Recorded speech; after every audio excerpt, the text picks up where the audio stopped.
so many small things that are there, like small subtle things, but yet so important. And that is why we thought, it's better to have a live or like a face-to-face Q&A rather than just making a video out of it. That would be just, a much better way to explain things. So we reached out to Mrs. Preet Shah, and she's ready to join us today. So a brief introduction of our speaker. Preet has completed her bachelor's in audiology and speech language pathology in Topiwala National Medical College. I can just hear. Can you all please mute yourself? हाँ हाँ, अरे क्या हुआ कि मैं जो YouTube पे live कर रही थी ना, Google Meet का ये प्रॉब्लम है कि उसका जो रिक्वेस्ट दिखाता है ना, joining request, Vishali, can you just mute वो them? बार-बार ऐसा पॉपअप होता है. ऐसा कोई ऑप्शन नहीं है कि मैं सबको. Yeah, all right, thank you. Yeah, so she's completed her bachelor's from Topiwala National Medical College in 2014 and her master's from Manipal University in 2016. She's been working since 4 years as a full-time speech therapist across various clinics all over Mumbai. And currently she's completing her fellowship from Let's Talk Speech Therapy Clinic for her international accreditation, and also is associated with Theraplay Clinic at Churni Road. She's also had an opportunity to observe and learn from an NDT therapist in Florida, USA, which was fully funded for full 1 month. And she majorly works with children and adults and mainly focusing on listening skills, language, swallowing, and voice disorders. Thank you so much, Preet, for joining us today. And I think you can take over from here. Thanks, Urvisha. That was really an amazing interaction. Okay, so can I, yeah. I'm just going to share my screen.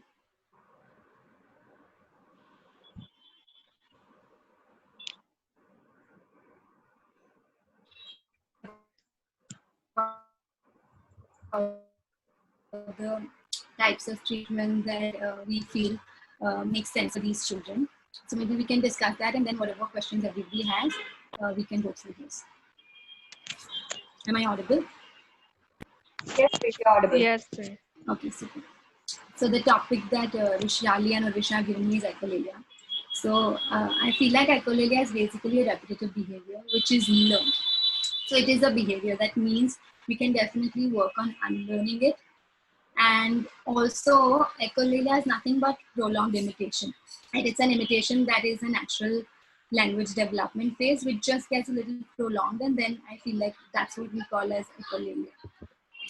So when I talk about echolalia, I'm just going to jump straight to the whys, because the types and all of that, there's a lot of things that we can talk about echolalia, but I don't know how relevant that's going to be to us treating the child. So what I'm going to jump is to why the echolalia happens, and the minute I feel like I understand the why, I can start treating. Like for example, if your stomach starts paining and you understand the reason of it, I feel like you can go to the doctor and get the treatment done. So the idea is when I understand why that happens, I know I can go ahead and start the treatment even just by understanding the whys. So one of the first whys that I feel like as speech therapists we are not very aware of is the stimming, right? It's entire sensory bit that aids in self-regulation. So the child tries to self-regulate in terms of what happens in stimming is that there is some kind of a neural firing in the brain, just like how we are listening right now. We're doing any work. But this is not very productive. So maybe child is just clapping hands like this. Maybe child is just playing around with his hair. Maybe child is just playing around with something. Maybe child is continuously singing a rhyme. So that's what we call as auditory stimming, which just helps him regulate, but it's not very productive, but it keeps his brain active. So it's very similar to when you're attending a lecture and maybe you're bored, things are going out of your head and you're just starting to play with your hair, or you're starting to move with the pen around. So what you're doing is also stimming. That's exactly what the child does, so that you don't sleep off, or it doesn't go into another mode, but your brain is still active. Makes sense? So this is one of the first whys that I thought of putting up, which we are not very well aware of. The second thing why I feel like echolalia happens is a very common thing, that the child is trying to communicate. And he's trying to say yes. So maybe you're asking him, do you want to go out? And the child is repeating, do you want to go out, or go out, anything else? So maybe he wants to say a yes, but he can't. The same way he's trying to have a conversation, or maybe you're asking him, do you want food? And instead of saying a yes, or saying, yeah, I want biscuits or something else, He just repeats, do you want food?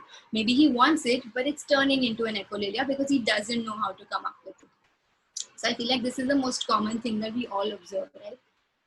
Another why is where we go more into depth of there's an issue at processing. So why does echolalia happen? So I feel like maybe we are detecting the sound, we're able to detect it. Oops, sorry, able to detect it, but maybe we're not attending enough. Maybe we're not going into a phase where you can analyze what's happening. Maybe Papa said milk, and you're like, okay, what is this? Is this something that I know? Is this something that I don't know? So basically, the child is not able to take this entire piece of understanding things to a higher order, where he can attend to the sound, he can analyze it, he can associate the sound of a milk with the object of a milk or any other senses. So when you talk about auditory processing, it can be the level where he's not attending at all, maybe he's not analyzing, maybe he's not associating, and maybe finally he's not integrating only everything together. That maybe a milk is that bottle of the milk that he saw, so visually, auditorily, he can't put these pieces together. So I feel like when he can't put them, he detects a sound, but he knows that stimming helps him. So he starts just repeating it rather than doing any of these phases. And the last reason where I feel like it happens, is more related to memory. I think if anybody's a master's student, a lot of us have gone through this diagram when we were students, but didn't really make sense of it then. So what this is showing is I have an auditory input coming in. So maybe the word is milk. It's going into my sensory memory, which is less than a second. So I heard it. So what I do is immediately just repeat because I don't even attend to it, right? So I go back into a phase and just repeat. It doesn't reach my short term. It doesn't reach my long term. It's not reaching anywhere. It's just coming back because I don't even know how to attend to sounds. So sometimes these children also get it to a short-term memory when they're trying to convey their needs. But the only thing is it doesn't reach the long term and they don't understand how to come up with it because maybe that they don't get enough practice.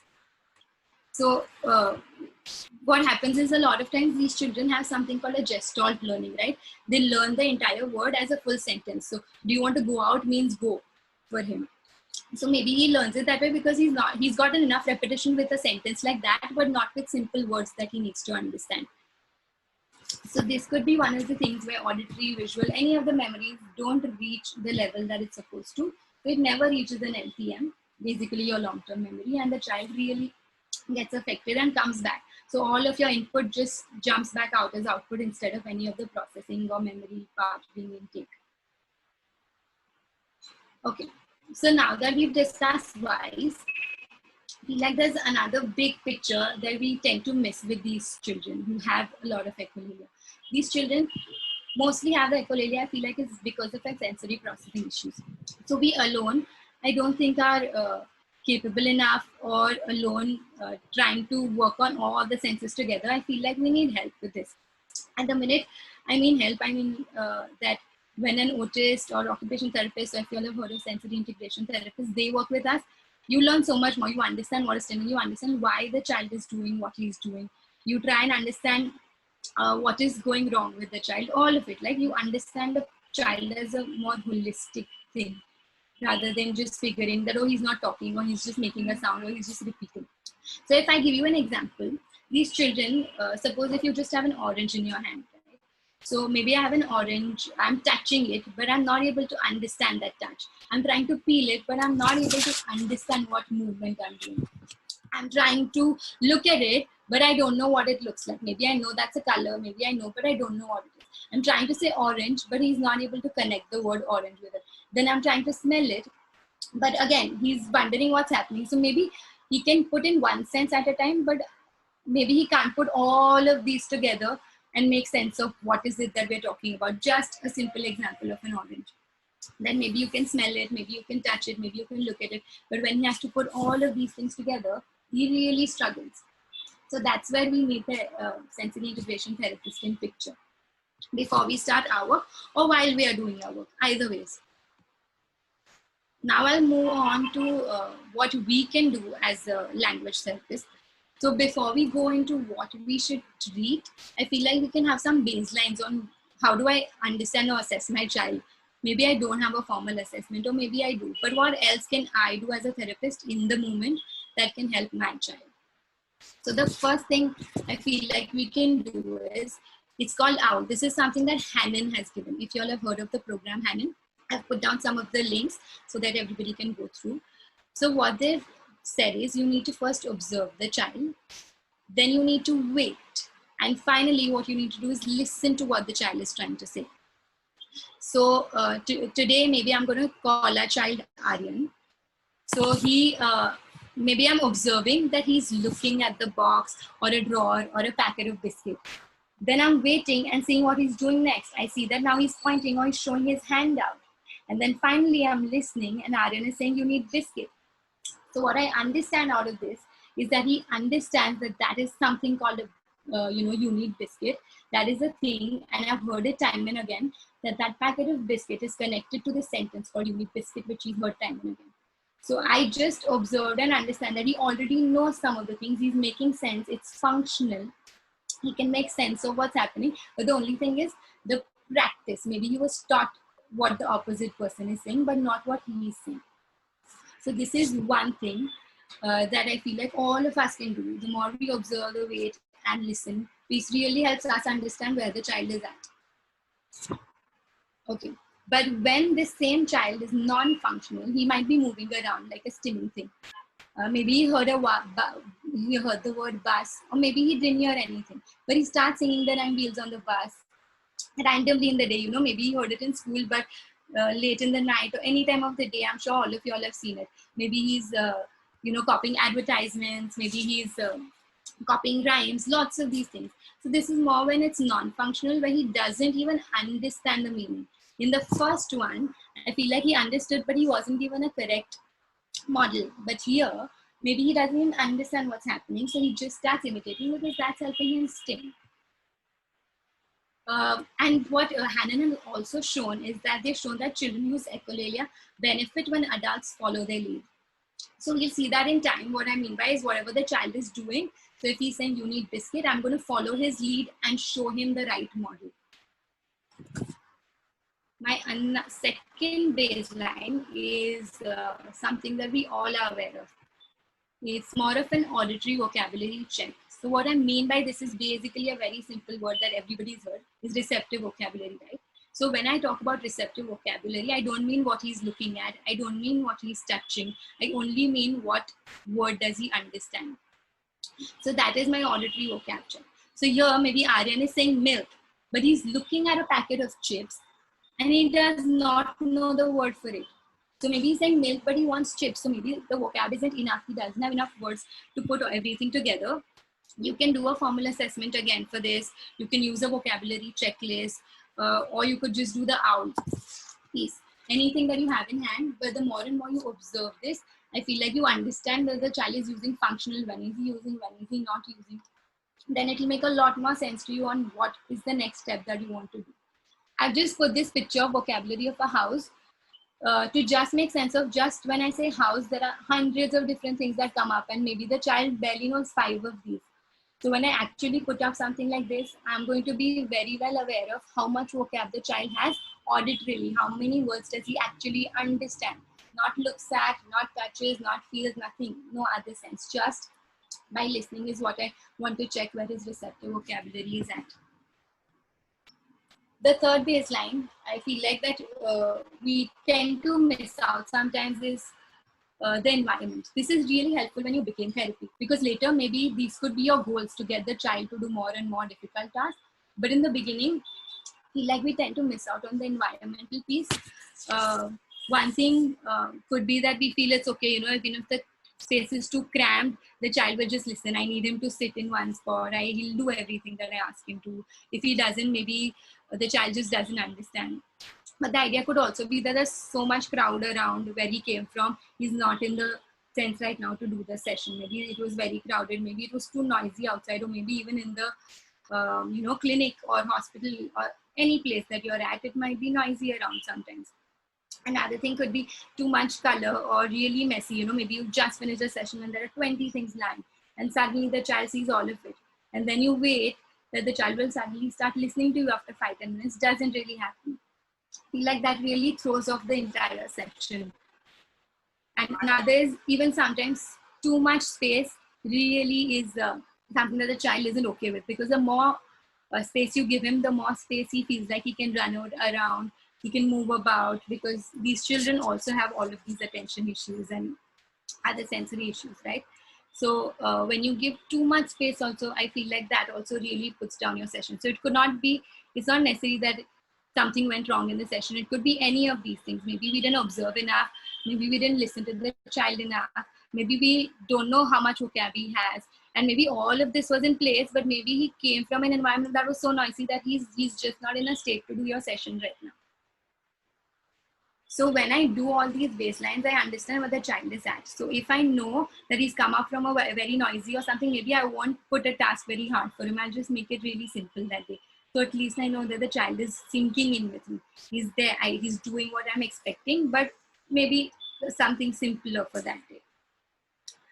So after these baselines, what I'm going to go is jump into what we would do as language therapists.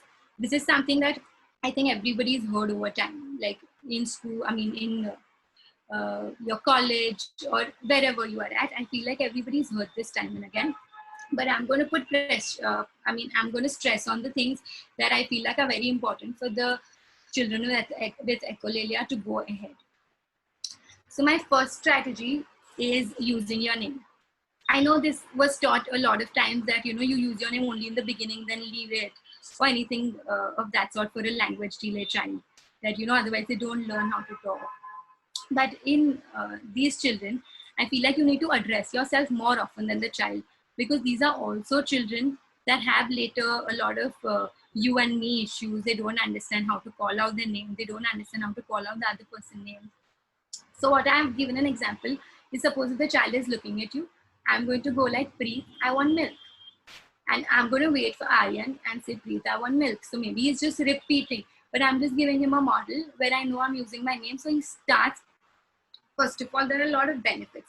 One thing, he starts understanding who the opposite person is. Second, he knows how to call out to a person when he's in need. He can address the person, whenever, even if not in need, or, somebody's talking about a third person, he can address the person accordingly. And he also learns associations of people, because that is one thing that these children have a lot of issues with. They don't associate people easily. Maybe they understand their own name, but when you say you, mama, papa, they're always confused in terms of who's who, at least in the beginning when you start your therapy. So I would go more like using my name first, and then of course at the end of it we reinforce them. A second strategy that I would use after using my name is I would use pronouns for them, a similar pronoun like an I. So if I'm saying Preet, I want milk, Aryan is also saying Preet, I want milk. So basically he's repeating, because he's learning echolalia. I'm just modeling the way he would talk. I'm just talking for him. So if needed, you can show a gesture by holding his hand on his chest for a second. So I'm just going to take my hand and hold it on his chest, or take his hand and hold it on his chest. So he just understands that I implies that it's for him, which will definitely happen over time. And again, my aim of every thing that I get out of the child is that we don't forget the reinforcement, because the minute we forget the reinforcement, the child is not going to try and continue it next time. Now, when I put the first strategy and the second strategy together, where I use my name and use pronouns for the child, all I'm doing is, all I'm doing is I'm talking for the child. So if the child is looking at milk or wants it, I'm saying, Preet, I want milk. I can even show the milk bottle, so he starts associating quicker. So and the child is just going to repeat it. The thing is, why am I talking for him continuously? This again is a big question, because you're like, oh, how much will you repeat it, right? A lot of clinicians come up and say, well, how much will you repeat? Why do you have to repeat so much? He has to start learning by himself. But there is a phase. So I feel like when you start repeating for the child, he's comfortable with this more, because he knows echolalia. So I'm getting into his comfort zone to get him out of it. That's one. So it's making him feel at ease. It's not more like an exam or really hard work where you're putting the child on spot and say it, now it's your turn. I just showed him one time and I'm like expecting the response immediately. Not happening. The child is going to be felt that he's put on spot, and maybe he'll cry, he'll throw tantrum, he won't respond, and your session's off. So I feel like more and more of talking for the child really helps him start figuring things his way, where it's more natural and it's also the learning is also happening without his knowledge, because he's anyways doing an echolalia. All I'm doing is modeling it for him by talking for him. So here's an example which Hanan has given. So Papa is going like, do you want a drink? And the child is echolalic. So he's repeating. But what Papa is doing after that, when he realized his mistake was, he's just saying it for him. He's going like, I want water. And the child just asks immediately. So the thing is just talking for the child that takes this child a long way to understanding speech, which we'll discuss in time, that talking for the child is my base. But what will I do later so that the child starts doing it by himself, which is what our goal is, right? To expect it out of himself. So when I do talk for the child, how much do I talk, right? I definitely need to repeat. So again, going back to my auditory memory, again, going back more into the brain processing and all of that. So we really figure where is the issue. So when I say this, he's perceiving the sound of Preet, I want milk. But maybe it's going in his sensory memory and he's not able to sustain it for longer. It's going in his short-term memory, which is barely 30 seconds. So maybe he remembers it today, but tomorrow he's forgotten again. And you already start expecting out of it. So what I do is a lot of rehearsals over time, so that it finally reaches his long-term memory, which is how he learned a lot of these functional sentences, right? That he started copying from people. What I also mean is I don't need to repeat it again and again in a session, but it's over time. So I continue the talking for him, but for many days and sessions. It can be different sentences, but what I do is I use my strategy, but I go on. So he starts understanding that all he has to do is repeat, but repeat when Preet wants me to. What I would suggest on and off would be a 3 to 5 times per attempt, so that the child, it's not too much information for the child, because again, too much is going to go away and he's not even going to like remember it. So when I give, I feel like 3 to 5 times per attempt. So I go like, Preet, I want milk. He's not responding. I'm going again, Preet, I want milk. He's still not responding. Third time I'm going at Preet, I want milk. And he starts like, I want milk. And I got it within 3 attempts. So that's what I would do. If it doesn't happen, I'd go on and on in the next few sessions till he starts figuring that what Preet is expecting is to repeat after me, because he might not even know that that's an expectation from him, right? And then gradually, I feel like we could add meaning to the word in the beginning. What I mean by that is, you add the visual, you show a bottle, you show any of that, you make him touch it, whatever. Whether it's a milk bottle, whether it's an orange, whether it's his homework book, anything. Until we repeat this time and again, until we start fading it off.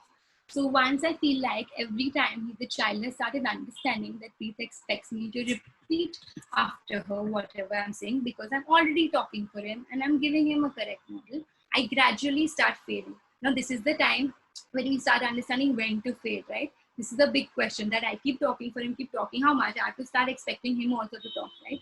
So what I would do is I would do something like this, where I keep repeating over time. I show him, I talk for him, I do all of that time and again, till I feel like he's at a phase where I did like 5 or 10 sessions and he started doing all of that with me.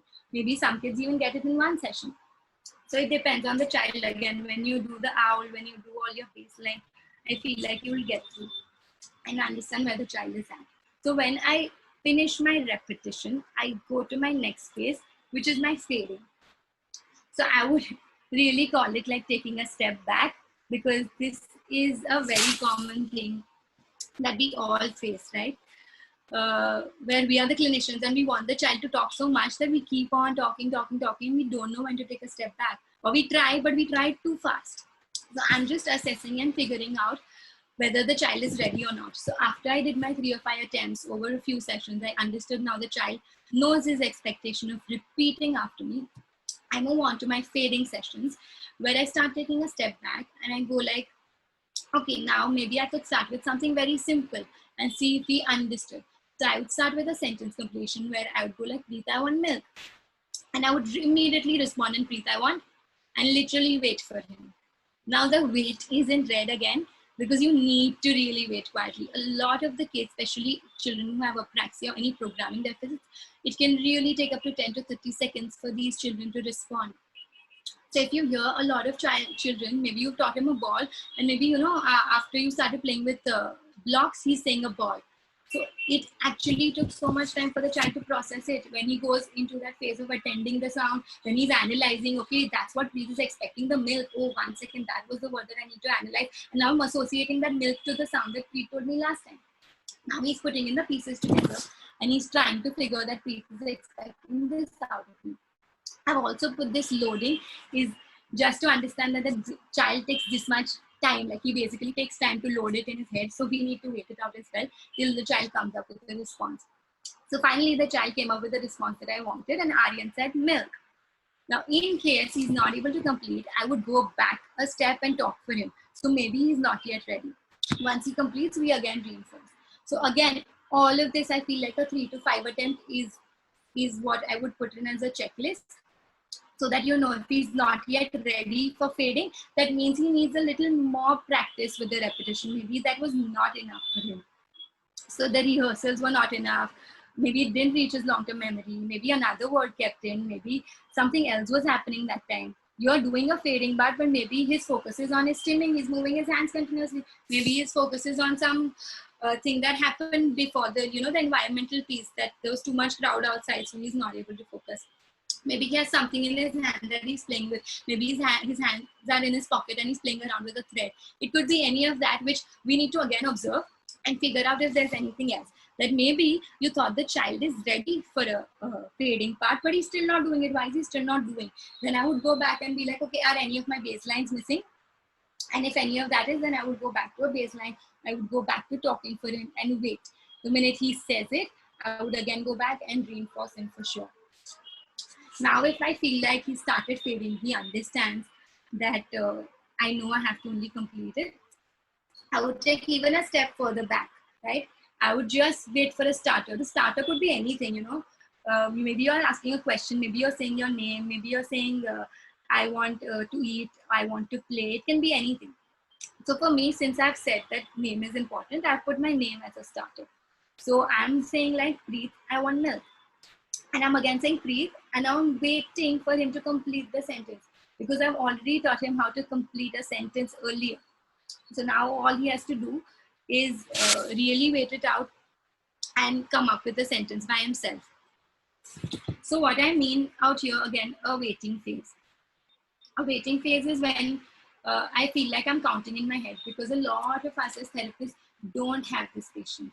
We'll just wait, Preet, I want milk, Preet, I want milk, milk, milk. We'll go on and on and on till the child can barely say it, or maybe, you know, I'll wait maybe a 3 seconds. I want milk and I'm just going to wait, Preet, and I'm just going to wait. Maybe I'll wait 2-3 seconds. He started doing something else and I don't have that much patience. So within 2 or 3 seconds, I start fading it and I start going back to saying the sentence. But the main idea of this waiting phase is that you can, again, I said that he's still loading in his head. So you can start a count of maybe a 5 to 10 in your head. I would just go like, Preet, I'm just literally counting in my head and waiting. And after 5 seconds, he just comes up with, I want milk. And you got exactly what you wanted. The only thing that you had to wait for a waiting phase, right? That you needed. So maybe when you feel you're getting like a 3-on-3 on this waiting phase, I will still move on and go to my next phase to fade out more. So my third phase would be, I'm taking a step back every time, right? I'm going into more of phonemic or syllabic use.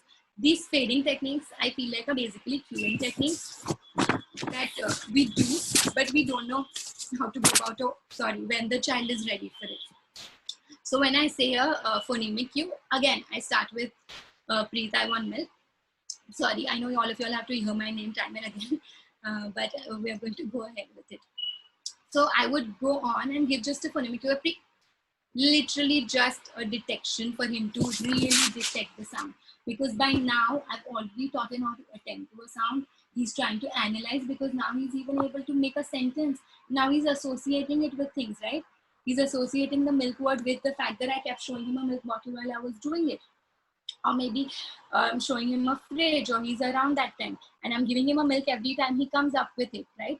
So I feel like he's already reaching all of these steps. So the minute I do this, I feel like when he's already reaching these steps, it's much easier for him to come up with something like this, that he has to say the entire thing by himself, because he's already reached a level where he's starting and trying to integrate things by himself. Again, don't forget the waiting phase. Whatever cue you're at, wherever you're fading, wherever you're giving, wherever you're expecting a child to say something, you need to wait. Because if you're just showing him and, you know, doing the talking for him, that's okay if you don't wait.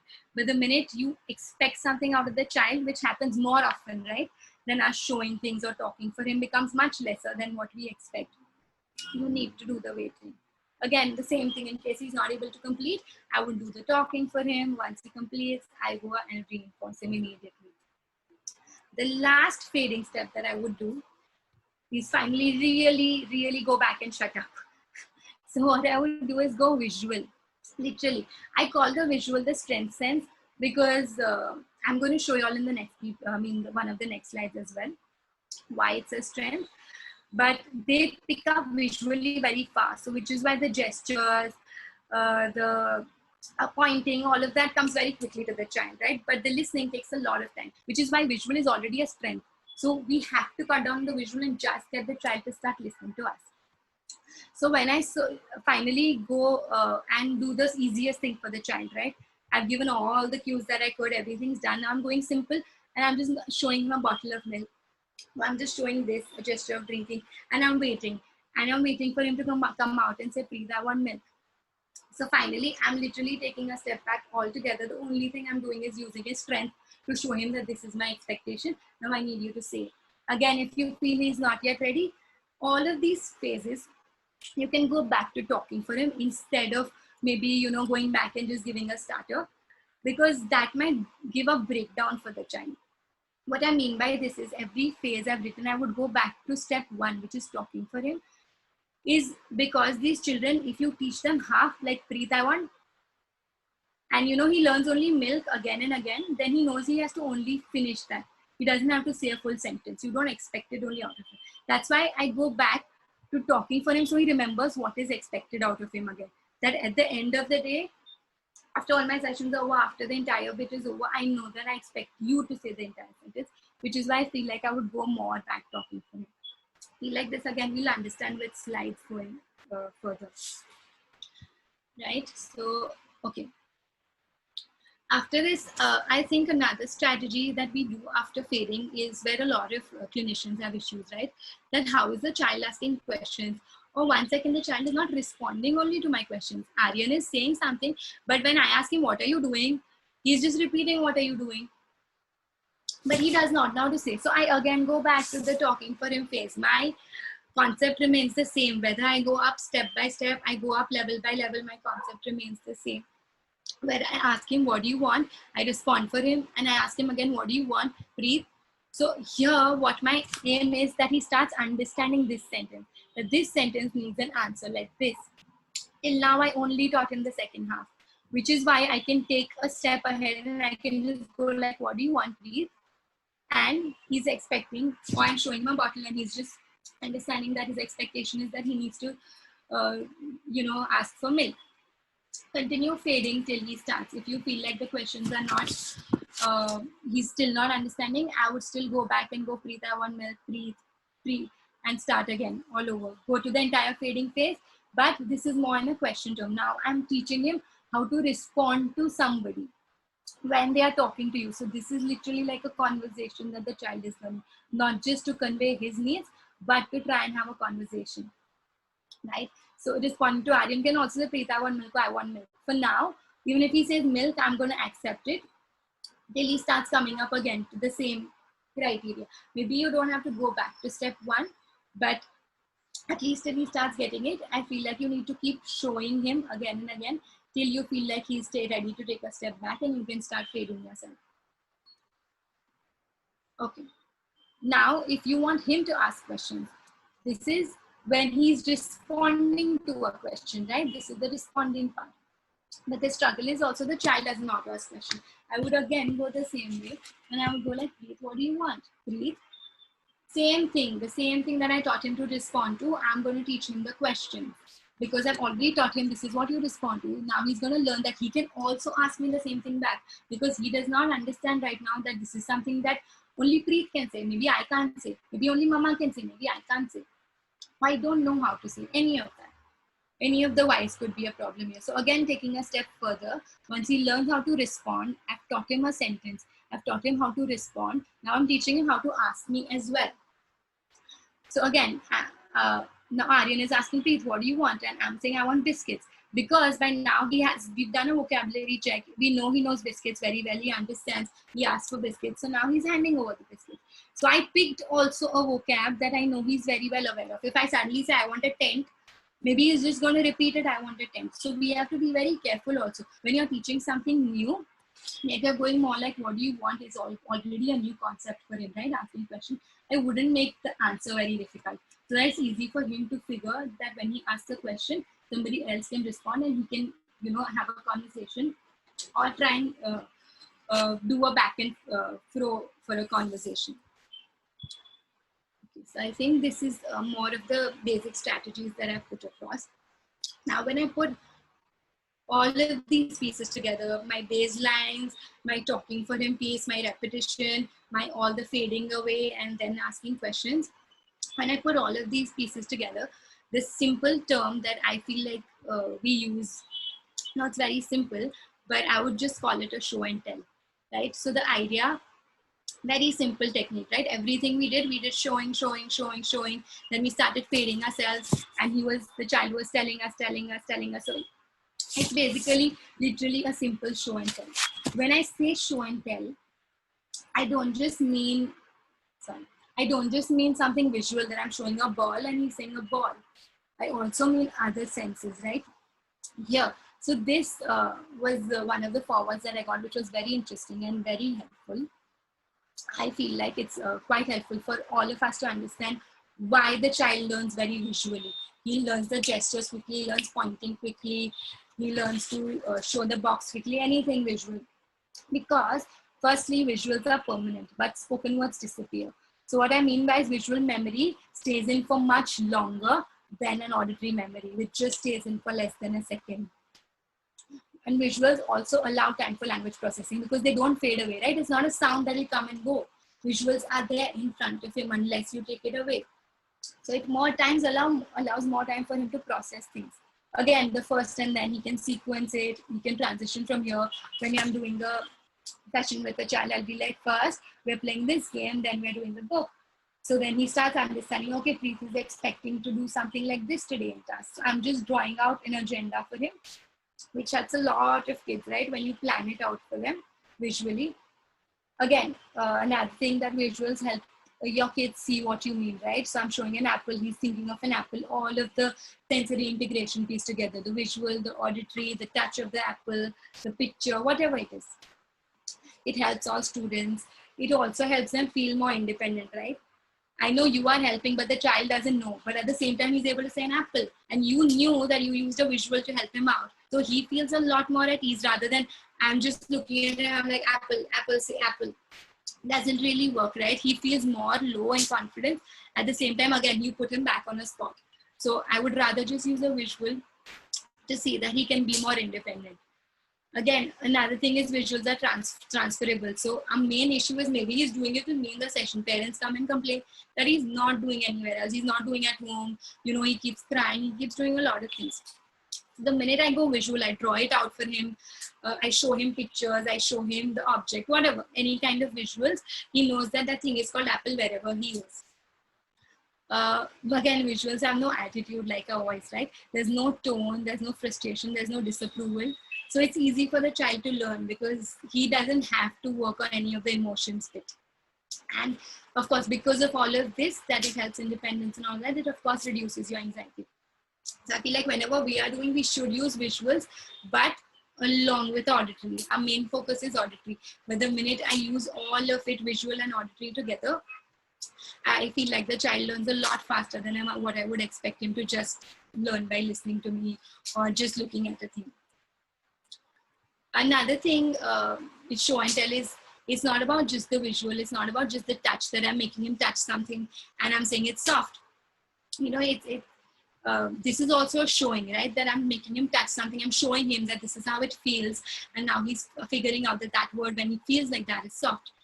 But it's also all of the talking for him that you're doing.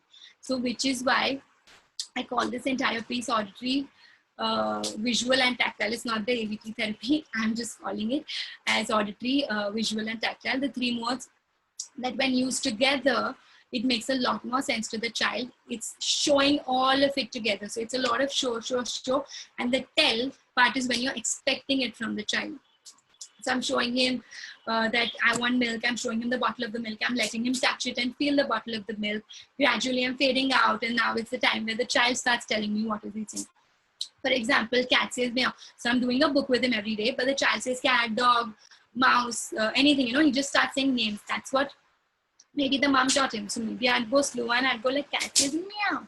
I would just show him. I would make him touch the cat maybe someday. I would just make him feel it. I'd make him listen to the cat saying meow. I would make him listen to me saying cat says meow, and go again in the fading phase where I stop and cat says, and he starts saying meow. So he's starting to associate these words auditorily, but it helped him because he was able to touch the cat. Maybe he was able to figure out that's the image of the cat. All the visual and tactile helped me to build and get the child to do the telling part. But that was only when I did the showing part, and that showing in a repetitive form, right? Maybe I'm reading out the book to him time and again every night, alternate nights or whatever, till he starts doing this instead of just more like a rote, or I wouldn't even say rote, it's more a learned behavior that maybe mama taught him or somebody taught him cat, dog, ball, bat, stuff in the book. So he's thinking that that's how it's supposed to be said. The minute he hears a dog somewhere, he starts repeating all of that because he's just associating that word to that entire piece that he's learned. So it is a learned behavior. I don't feel like it's more of a rote, but I feel like it's a behavior that's taught to him. So this is more of the putting pieces together when I say the show and tell. So show and tell is basically my way of saying that this is the entire aspect of how therapy, at least for echolalia, should try and go about. Okay, I don't put a lot of studies, but this is one thing that I felt like made a lot of sense, right? So these authors, McMurrow and Fox, long back, they had done a study where they echoed the child. They call it echoing. So echoing is either repeating or something. Or the child keeps repeating random syllables, right? Or random sentences, whatever. So what they found was this was the baseline. So the triangles, as we see, are the echoes of the child, which is what we call echolalia. And the correct ones were somewhere here when they started the baseline, what he actually meant and said. When they were doing a continuous modeling, the repetition phase, modeling for the child, talking for the child, when they did all of that, they started figuring that the child started understanding a lot more. The baseline went up high, like it went literally 100, whereas the echo went down. So it is just this beginning phase where I feel like you need to do like 8 or 10 times showing to the child, then start expecting it from the child to come up with things. So right now my aim, first 10 session, 20 session, going to be show as much. And then when I think the child is thinking he's happy with me, I'm sinking in with him, I'm doing activities that he likes, but modeling it my way. And then I start framing a baseline where I feel like he's gone down from you and straight up. But what happens, I feel like with us is we model this way, and then we expect a baseline. We expect him to start talking. Then again, we figure, oh, he's not there yet. We again try modeling. Then we expect. So I feel like it starts going slow when you're doing all of this, right? You're trying continuous, you're trying alternate modeling or limited modeling, and then you're expecting again. Again, you're trying some modeling. Again, you're expecting again.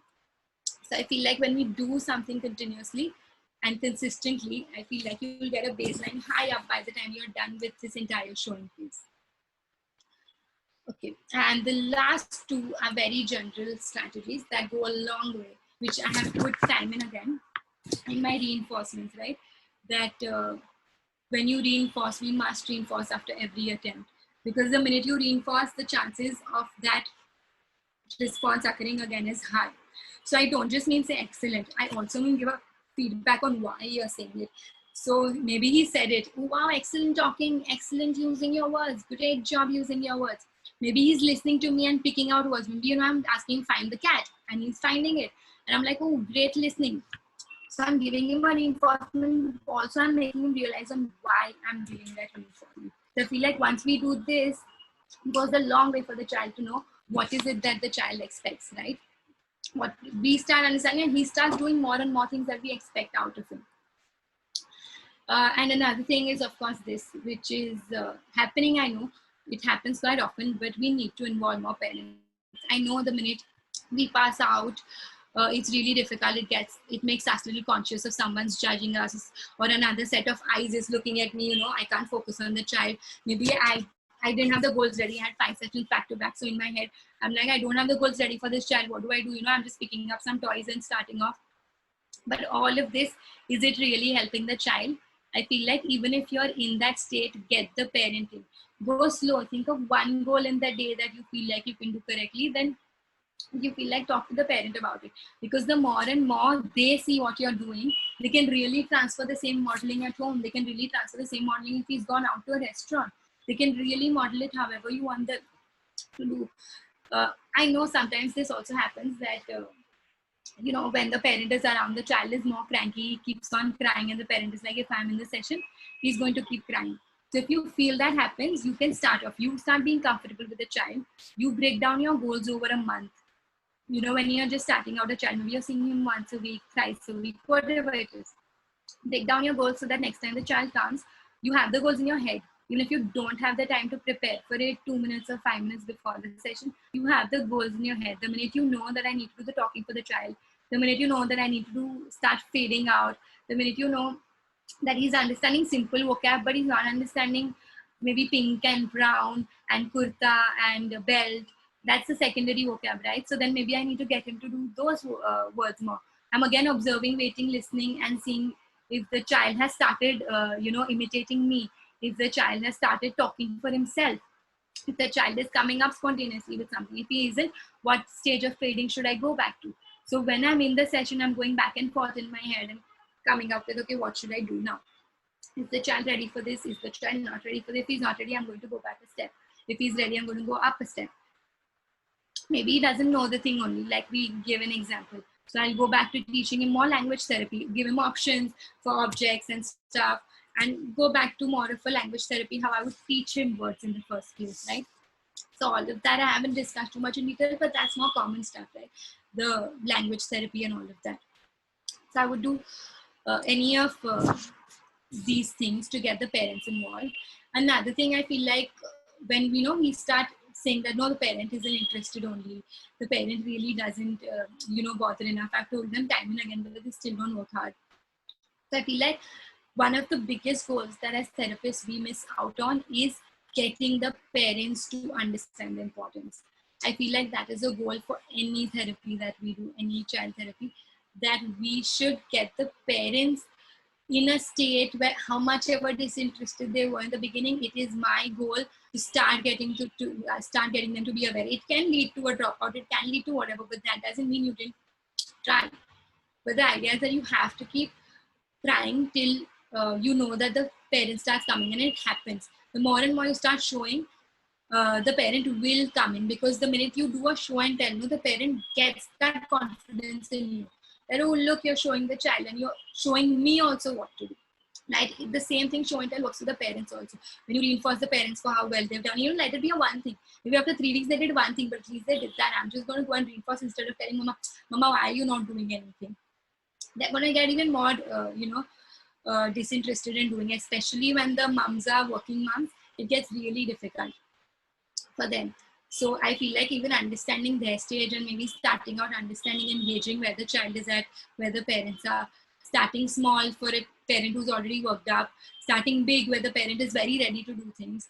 So based on whatever you feel the parent can do a show and tell the same way with the parent as well. So that's one of the last things that I thought of telling you all. And these are some of the websites, very simple ones that I think we all can go through and see how. So yeah, so thank you for listening, everyone.